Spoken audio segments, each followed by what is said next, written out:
profeta Isaías, capítulo 10, verso 1 a 10.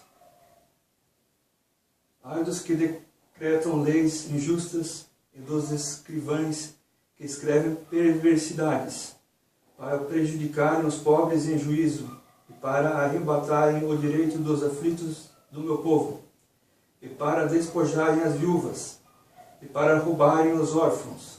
Mas que fareis vós outros no dia da visitação e da desolação que há de vir de longe? A quem recorrereis para obter socorro e onde deixareis a vossa glória, sem que cada um se abata entre os presos e caia entre os mortos? Com tudo isso a sua ira não se apartou, mas ainda está estendida a sua mão. Ai da Síria, a vara da minha ira, porque a minha indignação é como bordão nas suas mãos.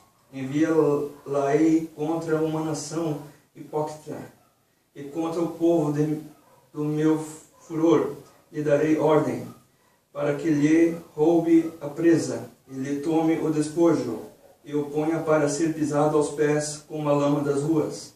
Ainda que ele não cuide assim, nem o seu coração assim o imagine, antes o seu coração intenta destruir e desarraigar não poucas nações, porque diz: não são meus príncipes todos eles reis? Não é Calno como Carquemis? Não é Amate como Arpade? E Samaria como Damasco? A minha mão alcançou os reis dos ídolos, ainda que as suas imagens de escultura eram melhores do que as de Jerusalém e do que as de Samaria.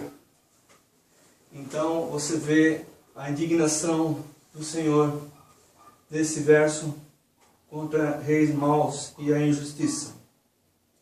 Podemos entender bem no verso 10 que a mão do Senhor alcançou os reinos dos ídolos e as imagens de esculturas que eram melhores do que Jerusalém e do que as de Samaria. Mas o Senhor tem pressa em aniquilar a injustiça e tem pressa em abençoar o seu povo. Mas o Senhor não se indignou dos seus filhos. Ele se indignou da opressão que estava sobre eles naquele lugar, no altar chamado Templo. Uma nação que tinha prejuízo para proclamar coisas ruins diante do Senhor. E o Senhor nos fala da ruína de povos que estavam contra a sua palavra em um determinado tempo. E ainda no primeiro verso ele diz que é contra, e ai daqueles que decretam leis injustas, e daqueles que escrevem perversidades. E adiante ele fala ainda que prejudicam os pobres, que arrebatam o direito dos aflitos do meu povo. Os aflitos que estavam no povo, que eram filhos do Senhor, tinham prejuízo, eram prejudicados e estavam pobres, porque os inimigos estavam desolando o lugar deles. E despojavam as viúvas para roubar os órfãos. Jogavam as viúvas embora, e os filhos órfãos de seus pais, que tinham só suas mães, eram prejudicados. E eles afligiam os filhos, dominando as viúvas. E no dia da visitação, o que vai haver? Quando o Senhor chegar, o Senhor irá destruir a muitos.